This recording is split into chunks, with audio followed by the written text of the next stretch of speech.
you've created a problem on the other side, which is enforcement, because they're basically, aren't these bus companies essentially playing chicken with the city and saying, what are you going to do, shut us down? Then these kids can't get to school.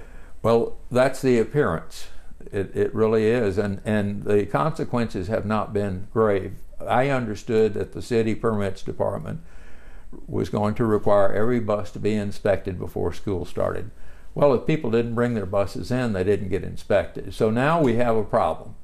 We've got thousands of children who need to get to school and don't have a way to get there. And so eyes will blink, things will be permitted because, gotcha.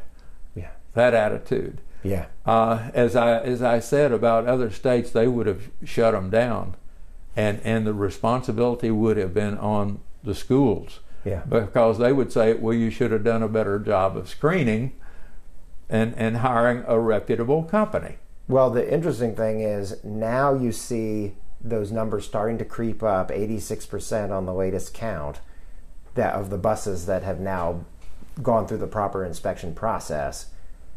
And it seems to have come with this crash that happened in December, and then the school board starting to take more assertive action. Yes. And saying you've got until February 13th to have a plan in place if you don't have all your buses inspected.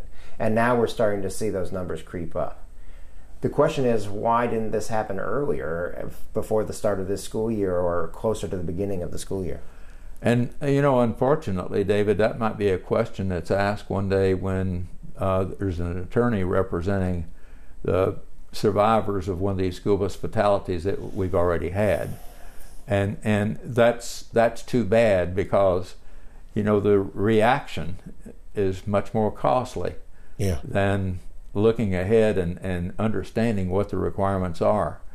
I've tried to preach the gospel of rules and regulations around the state. I've spoken about a lot of these regulations at the Louisiana Association of School Transportation Association meetings.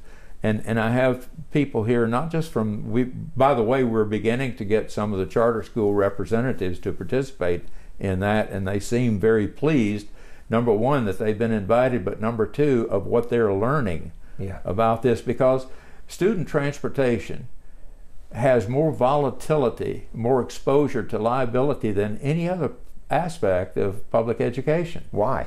Because you have a bus wreck with 60 kids on there and 10 fatalities. You know what's going to be settled on that, or what the outcome will be financially? You could probably buy 20 buses with what that's going to cost you. Yeah. And not only that, but the regulations. We are regulated by the Federal Motor Carrier Safety Administration, by the National Highway Traffic Safety Administration, by the state of Louisiana, by the city of New Orleans in this case, by the schools themselves.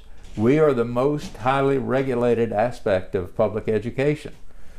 And because the bus driver is out there in most cases by himself with a load of kids, his back is turned to them.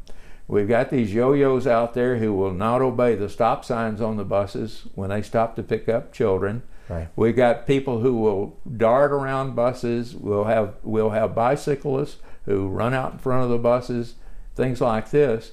You know, it's almost impossible for these drivers to be safe under some of the driving conditions. Right. But on the other hand, if they're not properly trained in how to deal with these situations, you know, it takes me 2.5 days to teach the 2 courses that all bus drivers must have initially.